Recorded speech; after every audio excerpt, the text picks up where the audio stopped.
It's going to be a lip-smacking contest on Tuesday night because Gujarat, the table toppers, take on Punjab, who are desperately in need of the points to, of course, have their hopes still alive in IPL 2022. We have WV Raman in the house, so don't go anywhere because it's going to be an insightful show, to say the least.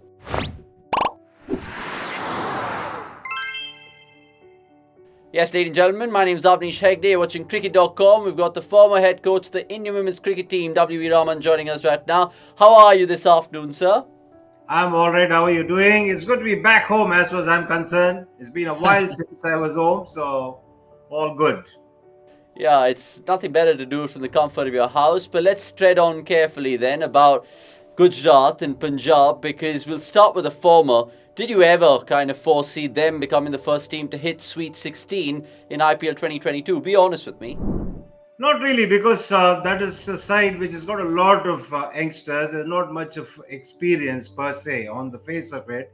But what has happened is that it's made me go back to my younger days because I was always a part of a school side or a college side which had guys who were talented but no big names, not full of stars, but played as a unit and did extraordinarily well. And that's exactly what's happening with this Gujarat team as well. Look at the way they've played and the way they've gelled together and the way they have played as a unit, be it a batting unit or a bowling unit. It's been fantastic. And most importantly, what is very obvious is the character of the captain rubbing off on the teammates.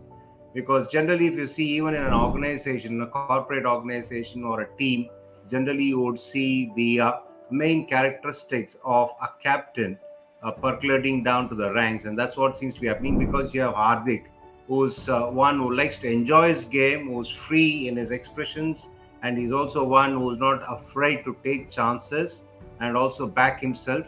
And that seems to be the mantra. Inadvertently, everybody is sponged off of Hardik Pandya, and things are really happening, beyond everybody's expectations. Yeah, they say the captain is only as good as his team, and boy, haven't they been really, really good so far in their debut season. But what I want to ask you right now, WB, is where teams can potentially hurt them, especially in the knockout stages, because we're assuming that they're already qualified, even though they could potentially not qualify, which is like really wrong of me to say. Now, what is their Achilles heel for you? One is that try and play on the inexperience of the team members. Not many of them have been a part of a knockout side because you had two different franchises making it to the knockout all the time, like say a Mumbai Indians or a Chennai Super Kings side. So play on that. And the other thing is that go after Rashid. We saw the Sunrisers do it. Abhishek Sharma go after Rashid. That really sort of knocked them off the rails, didn't it, for a while?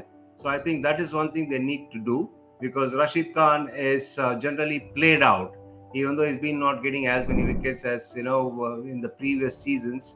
He's been economical, and people should not go out with the mindset of just playing his overs out. Take him on, take the bull by his horns, and let's see what Hardik Pandya has to throw once his lead bowler, the 4 overs that he thinks is the bank, is being looted. I mean, interesting points mentioned by you there. Let's, of course, ask you whether you feel this is true. Now, Ridhaman Saha came in for Matthew Wade, I think, 4 or 5 games ago. But since then, they look a more well-rounded unit, given the fact that they can afford another overseas player, and they got Alzari Joseph in. They, of course, brought in Pradeep Sangwan, but Yash Dayal was doing the job before.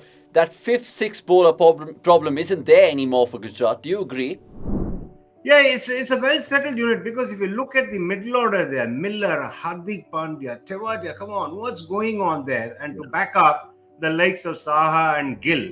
Now, Saha is a very underrated top order batter, especially when it comes to the T20 format. If you cast your mind back in the season 2014, he had a great year opening for Kings 11 Punjab, as it was called then. But the following season, you suddenly saw him go and bat at every number, which really disrupted his rhythm. But here at the top of the order, he's shown that he's capable of delivering when it matters and against the best of attacks. Let's not forget that he's no mug with the bat.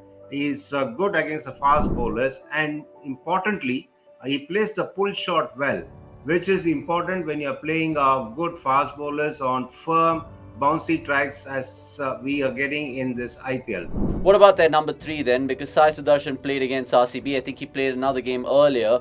But he looks the piece, really. Left-handed, has that exuberance of youth, I should say, about him. What else pleases you about Sai Sudarshan? He's also good against the paces, and he is also one who is very positive. And that is the kind of luxury that Gujarat Titans enjoy now. It could be a tactical move, be it both batting or bowling, because they got 14 guys, out of which anybody could make the 11 and deliver for them. So that's something that has happened to them very quickly, and it's worked out well in the first half of the tournament, which means that if they keep rotating, they'll have guys getting into a game very fresh and not having any baggage. There's no need for any one of them to carry any baggage, because all of them have had an outing, all of them have had good knocks.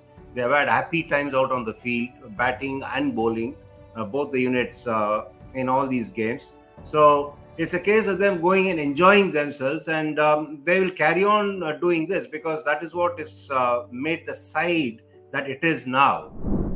Yeah, I completely agree with you in all those points over there. Let's talk about Punjab then, because Gujarat, of course, take on Punjab in this clash. And what's gone wrong for them? Because if you look at how they were post the auction, pre-tournament, everyone's backing Punjab because of the strength they had on paper, but it really hasn't materialized out there in the field. That's because, one, their approach was something like a one-trick pony. They just went on one mode in the first 4-5 games. That has not worked well for them.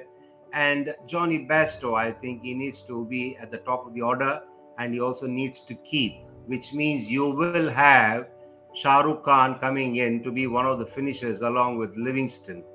So that is a key there, because you cannot have guys who are capable of being good finishers sitting in the bench.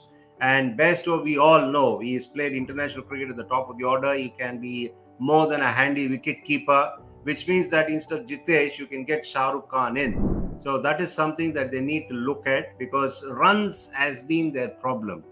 It's not anything else. They've got a good bowling attack, but if you don't have the runs, you're going to be really struggling no matter what kind of bowling attack you have. You said Johnny Bairstow should open. I'm guessing Mayank Agarwal would probably bat at 3 then. Will that bring the best out of the captain of the PBKS? Yeah, but the captain has to convey it to his team members that flexibility is not something that is only for the others.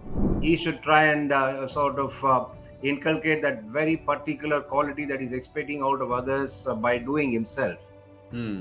It's not a major difference. It's just a case of him batting at a different number, because if you are a top order bat and if you're certain of your place, anywhere between 1 and 4 shouldn't matter in the T20 format, especially, if you're not really in the best of nick, you yourself are looking to find some form.